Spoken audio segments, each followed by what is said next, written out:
अरे भाई लोग रुको रुको। आप लोग ऐसे चारों तरफ से मुझे घेर कर रखे हो जैसे मैं कोई जादूगर हूँ। थोड़ा सब्र करो, सबको मिलेगा। मैं ऐसे रोज चिल्लाता हूँ पर तुम सब मानते नहीं हो। अरे अमन भाई, बिल्कुल भी नहीं मानेंगे। कल मैं आया था और फिर तुमने ऐसा बोला। मैं जाकर बैठ गया, फिर मुझे खाने को ही नहीं मिला। बिरयानी खत्म हो गई। ऐसा करो, आज मुझे पहले दे दो, और हाँ, घर के लिए भी पैक कर दो। Welcome to Sharuvallu TV, where we bring you the best moral stories.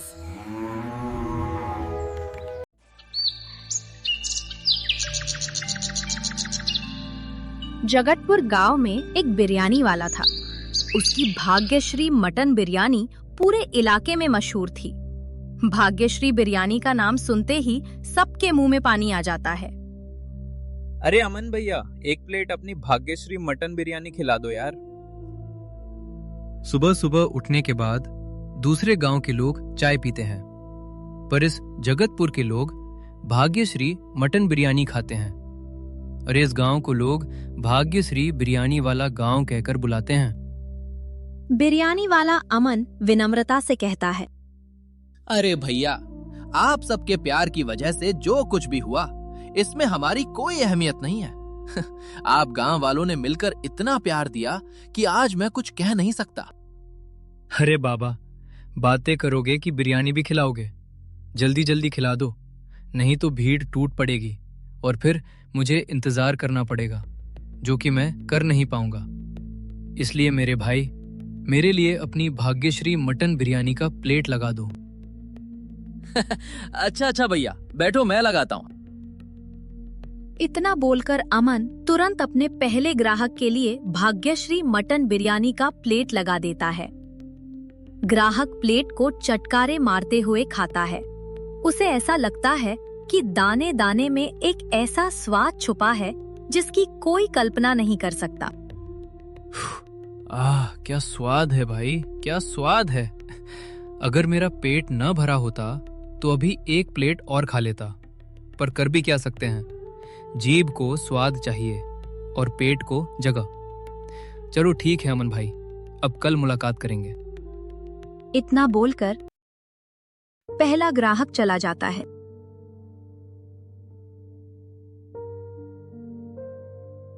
और फिर देखते ही देखते थोड़ी ही देर में भीड़ उमड़ पड़ती है। अरे भाई लोग रुको रुको। आप लोग ऐसे चारों तरफ से मुझे घेर कर रखे हो जैसे मैं कोई जादूगर हूँ। थोड़ा सब्र करो, सबको मिलेगा। मैं ऐसे रोज चिल्लाता हूँ पर तुम सब मानते नहीं हो। अरे अमन भाई, बिल्कुल भी नहीं मानेंगे। कल मैं आया था और फिर तुमने ऐसा बोला। मैं जाकर बैठ गया, फिर मुझे खाने को ही नहीं मिला। बिरयानी खत्म हो गई। ऐसा करो, आज मुझे पहले दे दो, और हाँ, घर के लिए भी पैक कर दो। देखो विक्रांत भाई, मैं घर के लिए नहीं पैक कर सकता क्योंकि मेरे पास ज्यादा बिरयानी नहीं है। जिसे खाना है वो ठेले पर आकर खा सकता है। अरे अमन भाई, मेरी पत्नी कैसे दुकान पर आएगी? अभी तो उसे महीने भी नहीं हुए शादी को। बोलो, क्या मैं उसे ठेले पर लेकर आऊं? अरे हाँ, तुम्हारी शादी को अभी महीने भी नहीं हुए। चलो ठीक है, कल सुबह आ जाना। मैं तुम्हारे लिए पहले से पैक करके रखूंगा, प्रॉमिस करता हूँ। प्रॉमिस मत करो भैया। लेकर तो जाऊंगा, आज ही जाऊंगा, नहीं तो ठेले के सामने बैठकर जन प्रदर्शन करूंगा। ठीक है बाबा, ठीक है, पर उसके लिए तुम्हें थोड़ा इंतजार करना होगा। पहले मैं आए हुए ग्राहकों को दे दूं, वे सब खा लें, फिर मैं तुम्हारा भी पैक कर दूंगा।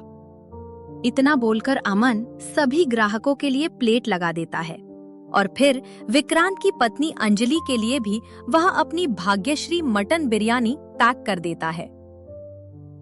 विक्रांत पैसे देकर बिरयानी लेकर घर के लिए निकल पड़ता है और थोड़ी ही देर में वह घर पहुंच जाता है।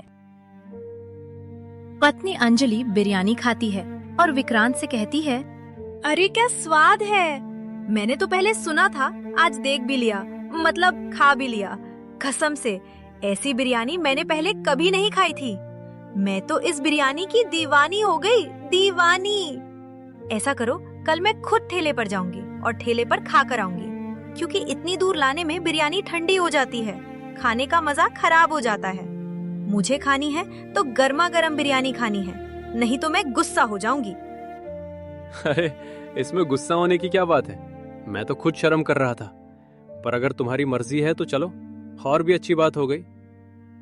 वैसे भी अमन भाई घर ले जाने के लिए बिरयानी नहीं देता, कहता है कि कोई मेरी नकल कर लेगा तो अरे मजाक करता है। विक्रांत की पत्नी अंजलि थोड़ा लालची किस्म की थी। उसके मन में एक विचार आ गया था कि किसी तरह अमन की बिरयानी का नुस्खा जान ले और फिर विक्रांत के लिए एक ठेला खुलवा दे। इधर विक्रांत की पत्नी अंजलि ये सब सोचती रहती है और उधर अमन अपना सारा भाग्यश्री मटन बिरयानी बेचकर घर जाता है और पैसे अपनी पत्नी उषा को दे देता है। लो उषा, आज भी अच्छी बिक्री हुई। गांव वाले तो मेरी बिरयानी के दीवाने हो गए हैं। पैसे तो ठीक है अमन, पर हमें एक जरूरी बात करनी है। क्या कुछ हुआ है क्या? देखकर ऐसा लग रहा है जैसे कुछ ठीक नहीं है। मुझे सरपंच रामपाल का कर्ज याद आ रहा है। अमन एक पल के लिए शांत हो गया। यह वह घाव था जिसे वह रोज की भागदौड़ में भूलने की कोशिश करता था। यह कर्ज उन्होंने अपने इकलौते बेटे के इलाज के लिए लिया था, जिसे वे लाख कोशिशों के बावजूद बचा नहीं पाए थे। कितनी बार कहा है उस बात को अब जाने दो उषा। जाने कैसे तुम?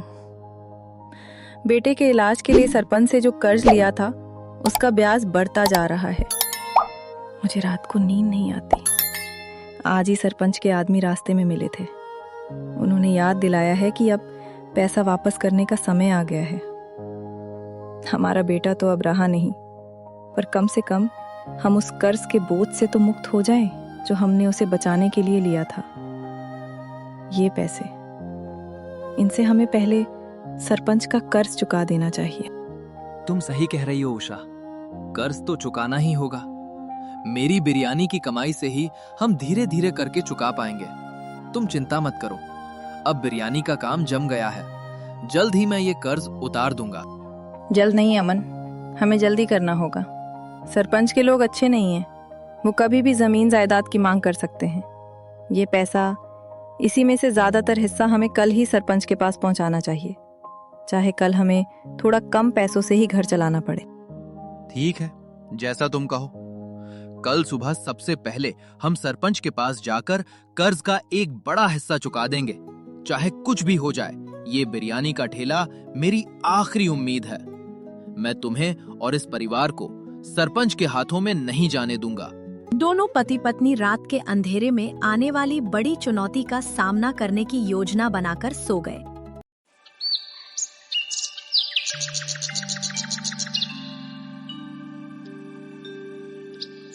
अगले दिन सुबह होते ही अमन अपनी बिरयानी का ठेला लगाने से पहले अपनी कमाई का बड़ा हिस्सा लेकर सरपंच रामपाल के घर की ओर निकल पड़ा।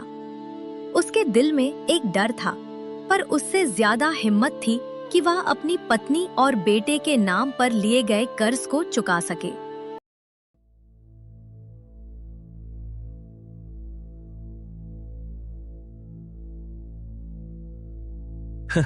आइए आइए अमन, क्या हाल है?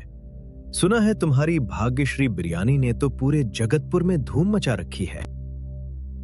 सरपंच जी, ये लीजिए, ये आपके कर्ज के पैसे हैं। हमने बहुत मुश्किल से ये राशि जुटाई है, कृपा करके इसे स्वीकार करें। अरे ससुरा, ये क्या मजाक है? तुमने सोचा कि इतनी छोटी सी रकम देकर तुम मेरा पूरा कर्ज चुका दोगे? सरपंच जी, ये मेरी कल की और परसों की पूरी कमाई है। मैंने इसमें से एक ढिला भी नहीं छुआ है। हमने बेटे के इलाज के लिए जो 30,000 रुपए लिए थे, उसका इतना ब्याज हो गया है कि हम एक साथ पूरी रकम नहीं दे सकते। ये रकम 5,000 रुपए है, बाकी हम जल्दी ही दे देंगे। बंद करो ये बकवास। अरे ससुरा, तुम्हें क्या लगता है तुम मुझे भीख दे रहे हो? ब्याज पर ब्याज लगकर अब ये कर्ज 80,000 रुपए हो गया है और तुम मुझे ये चिंदी भर पैसे दिखा रहे हो।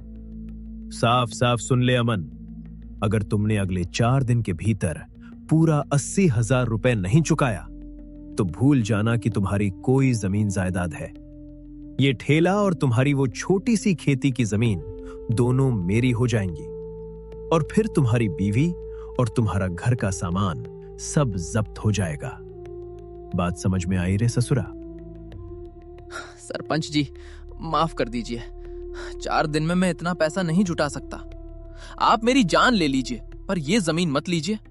उसी से हमारी रोजी रोटी चलती है। मैं आपसे सिर्फ 1 महीने का समय मांगता हूं। 1 महीने में मैं दिन रात मेहनत करके जैसे भी हो आपकी पूरी रकम चुका दूंगा। बस 1 महीना दे दीजिए। ठीक है अमन, मैं तुम्हें 1 महीना का समय देता हूं, पर याद रखना, अगर 30 दिन बाद तुम्हारा एक भी पैसा कम हुआ तो मैं तुझे जगतपुर से बेदखल कर दूंगा। उस दिन मैं कोई बहाना नहीं सुनूंगा। जाओ और अपनी बिरयानी को ऐसी बनाओ कि लोग सोने के दाम पर भी खरीद लें। सरपंच की इतनी बात सुनकर अमन तुरंत अपने घर आता है और सारी बातें उषा को बताकर अपना ठेला गांव के चौपाल के पास लगा देता है। ठेला लगते ही लोगों की भीड़ जुटने लगी। अमन ग्राहकों को जल्दी जल्दी बिरयानी परोस रहा था। तभी उसकी नजर में विक्रांत और उसकी पत्नी अंजलि पड़े। अंजलि को देखकर विक्रांत की बात याद आ गई। उसकी पत्नी आज ठेले पर आकर गर्मा गर्म बिरयानी खाना चाहती थी।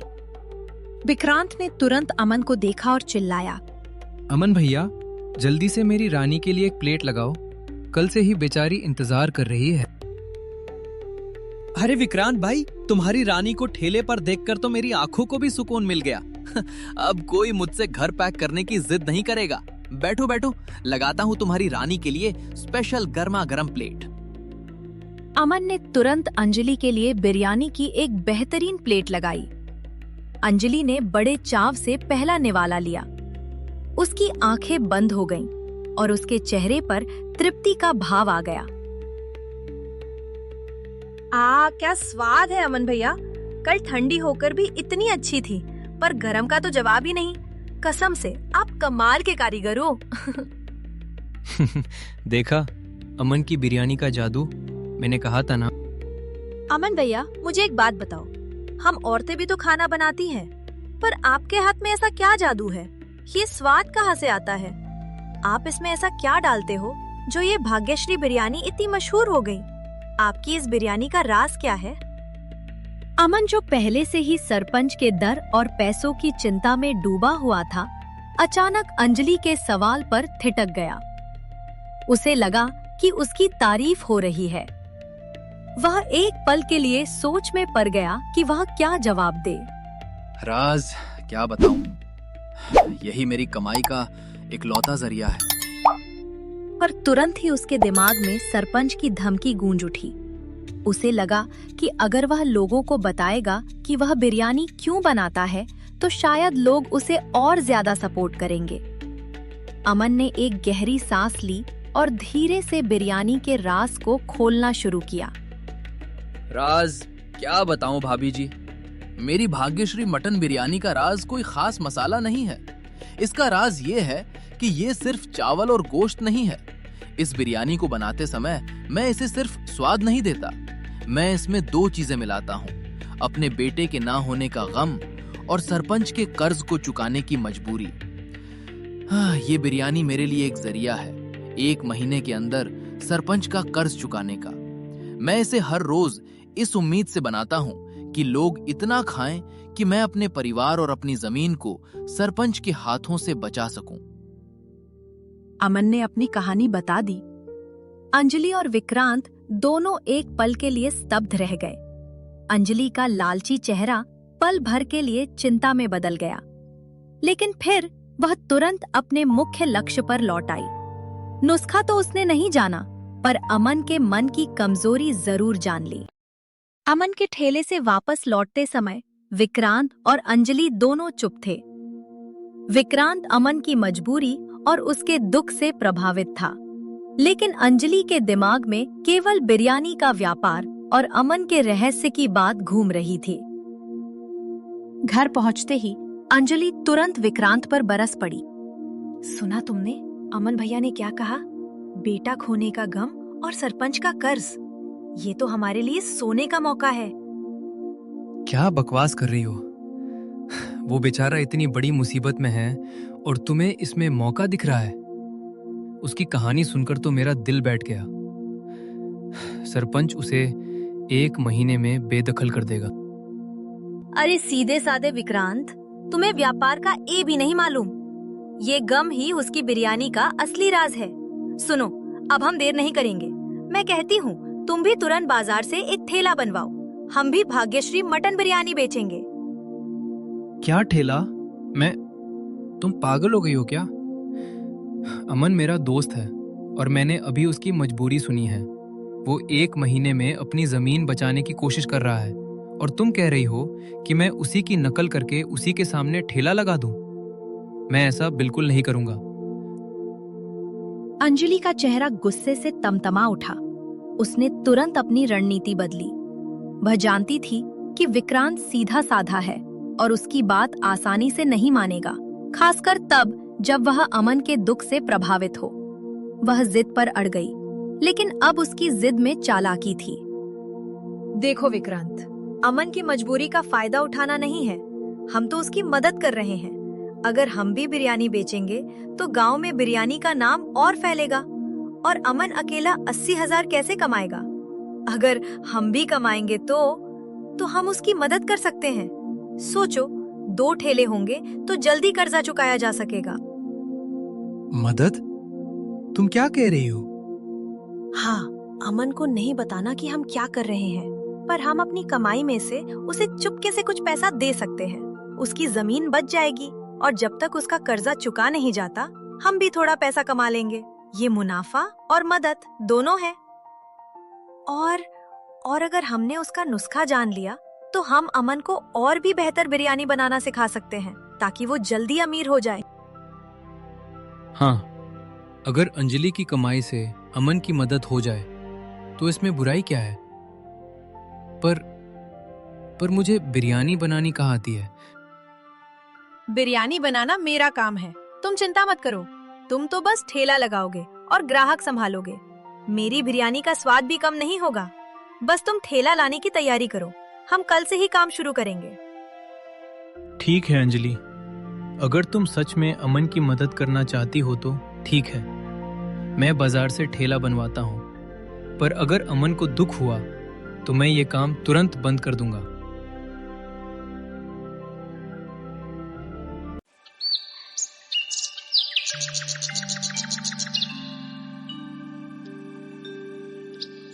अगले दिन जगतपुर गांव के चौपाल पर एक अजीब नजारा था।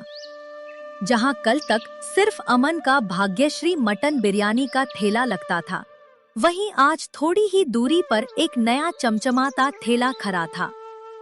इस पर बड़े बड़े अक्षरों में लिखा था, विक्रांत की देसी बिरयानी वाला। आओ भाई आओ, गर्मा गर्म देसी बिरयानी, घर के मसालों से बनी असली स्वाद।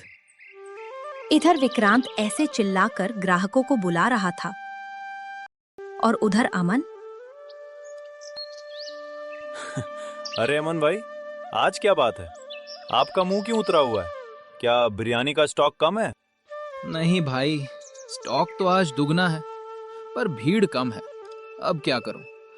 1 महीने में कर्जा चुकाना है और अगर यही हाल रहा तो भीड़ तो कम होगी ही अमन भाई। आपको पता नहीं क्या, गांव में एक और बिरयानी का ठेला लगा है। हाँ, देखा है, पर वो कौन है? शायद कोई बाहर का आया होगा। बाहर का नहीं है अमन भाई, वो अपना विक्रांत है और उसकी पत्नी अंजलि बिरयानी बना रही है। उसने आज सुबह से ही ठेला लगा दिया है। तुम सच कह रहे हो सौरभ? विक्रांत ने ठेला लगाया है? हाँ भाई, क्या बताऊं, मुझे भी अजीब लगा। बेचारा एक तरफ सरपंच का डर है और दूसरी तरफ अपना ही दोस्त। अमन ने सौरभ की बात पूरी होने से पहले ही उसे जाने का इशारा किया। मैंने उसे अपनी मजबूरी, अपना दर्द बताया था, फिर भी उसने मेरे साथ ऐसा किया। जिस विक्रांत को वो अपना दोस्त मानता था, उसने पीठ में छुरा घोंप दिया था। अमन के लिए यह बिरयानी के व्यापार में नुकसान से ज्यादा विश्वास का टूटना था।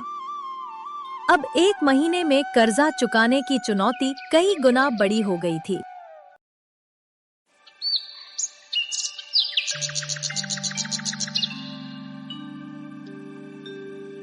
अगले दिन सुबह रसोई में अमन बिरयानी बनाने की तैयारी कर रहा था, लेकिन आज उसने चावल और गोश्त की मात्रा में काफी कटौती की थी। उषा तो इतना कम सामान देखकर चौंक गई। क्या हुआ अमन, आज बिरयानी इतनी कम क्यों बना रहे हो? कल तो तुमने डबल स्टॉक बनाया था। हमें 1 महीने में सरपंच का कर्जा चुकाना है और तुम माल कम कर रहे हो। कल हमें बहुत नुकसान हुआ उषा। जितना स्टॉक मैंने बनाया था उसका 1/3 भी नहीं बिक पाया। नुकसान? क्यों? हमारी बिरयानी तो पूरे गांव में सबसे मशहूर है। क्या हुआ था? असल में कल गांव के चौपाल पर एक और बिरयानी का ठेला लगा था और वो ठेला वो विक्रांत का था उषा। विक्रांत? वही विक्रांत जिसे तुमने कल अपनी सारी मजबूरी बताई थी? वो कैसे कर सकता है? उसकी पत्नी अंजलि ने ही उसे ये सब करने पर मजबूर किया होगा। वो कल मेरे पास बिरयानी का राज जानने आई थी। जब मैंने उसे अपनी मजबूरी बताई तो उसने उसका फायदा उठाया और विक्रांत को ठेला लगाने को कह दिया। हमारे ग्राहक अब बढ़ गए हैं उषा। जो लोग उत्सुकता में उसके पास गए, शायद अब वो भी कुछ लोगों को खींच लेगा। हमें 1 महीने में 80,000 रुपए चाहिए और इस हाल में तो कैसे होगा ये सब? क्या हम हार मान लें?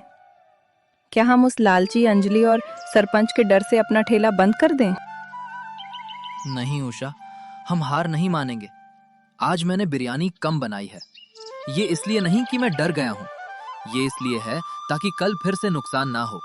हमें सोच समझकर कदम उठाना होगा।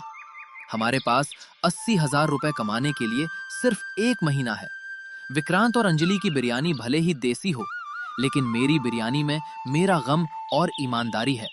मैं जानता हूं कि मेरे ग्राहक अंत में मेरे पास ही आएंगे।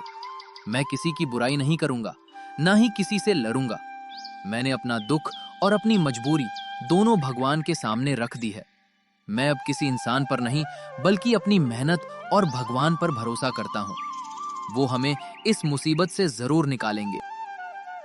इतनी बात कर अमन बिरयानी तैयार कर अपना ठेला गांव के चौपाल पर लगा देता है और दूसरी साइड अंजलि और विक्रांत ठेला लगाकर बिरयानी बेच रहे थे। जब से अंजलि ठेले पर आने लगी, तब से गांव के सभी निठल्ले और कामचोर अंजलि को देखने के चक्कर में बिरयानी खाने चले आते थे और उधर अमन के ठेले पर बूढ़े ही जाते थे। स्वाद में कोई ज्यादा फर्क नहीं था। धीरे धीरे वक्त बीता। महीने की आखिरी रात जब पूरा गांव सो रहा था, तब उषा और अमन जाग रहे थे। अब क्या होगा? अपना जो कुछ भी था सब बर्बाद हो गया। आज आखिरी रात है और हमारे पास अभी सिर्फ 7,500 रुपए ही इकट्ठा हो सके हैं। अब हमें अपना खेत घर छोड़ना होगा। हाँ उषा, हमने कभी नहीं सोचा था कि ऐसा भी दिन आएगा। हे भगवान, क्या करूं मैं? अब आप ही कुछ कर सकते हैं मालिक। हमारी नाव अब आपके हाथों में ही है। चलो अब सो जाओ। आज आखिरी दिन तो ढंग से सो लो। क्या पता आज के बाद हमारा घर हमारा ना रहे, सरपंच का हो जाए। ऐसा मत बोलो उषा। पता नहीं क्यों मुझे घबराहट सी हो रही है। अगर सरपंच मान गया तब ठीक है, नहीं तो चलेंगे कहीं और। इतनी बात कर दोनों सो जाते हैं।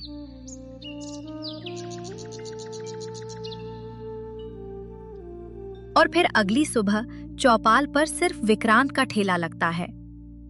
गांव में एक ही ठेला लगने के कारण विक्रांत की दुकान पर काफी भीड़ लगी रहती है।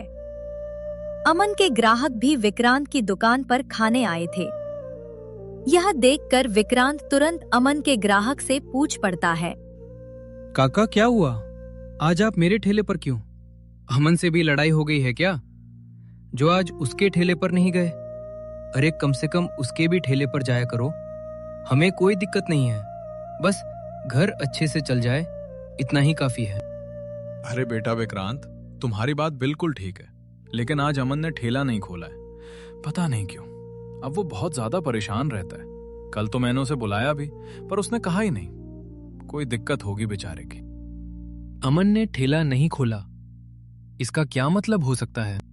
अरे हाँ, मुझे याद आया, आज तो महीने का आखिरी दिन है। अमन को सरपंच के घर जाना होगा। शायद उसके पास पैसे न होने के कारण वो परेशान है।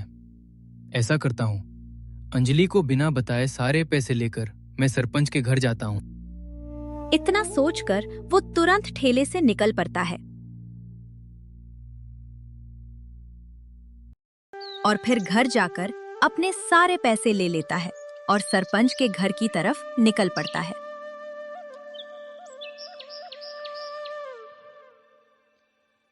उधर अमन सरपंच के घर पैसे लेकर देने गया होता है, लेकिन कम पैसा होने के कारण सरपंच अमन के ऊपर चिल्लाता है। अरे ससुरा, जब तेरे को बताया था कि मुझे पूरा पैसा चाहिए तो तूने ही बोला था कि मैं पैसे दे दूंगा। मुझे तो चाहिए पूरे पैसे आज। एक दिन का वक्त है, अगले दिन तुम्हारा घर और खेत मेरा होगा। कुछ तो रहम करो सरपंच जी, मैंने आपसे पैसे उधार लिए, मेरा बेटा मर गया, मैं बहुत मजबूर हूँ। मेरा दोस्त विक्रांत ने गांव में दूसरा ठेला लगा लिया, उतनी मेरी बिक्री नहीं होती। इतना अमन सरपंच से बोल ही रहा होता है कि तभी विक्रांत पीछे से आ जाता है और कहता है, अमन भाई, अगर अमन का ठेला नहीं चल रहा है तो क्या अमन का घर खेत सरपंच थोड़ी ले लेगा? सरपंच जी, आपके जितने भी पैसे बाकी हैं मैं दे रहा हूँ। सरपंच के पैसे देकर दोनों दोस्त वहां से चले जाते हैं। तभी से दोनों दोस्त अपना अपना भाग्यश्री बिरयानी का ठेला लगाकर खुश रहते हैं। Thank you for watching, friend. Please share, like and subscribe to Sharuvallu TV.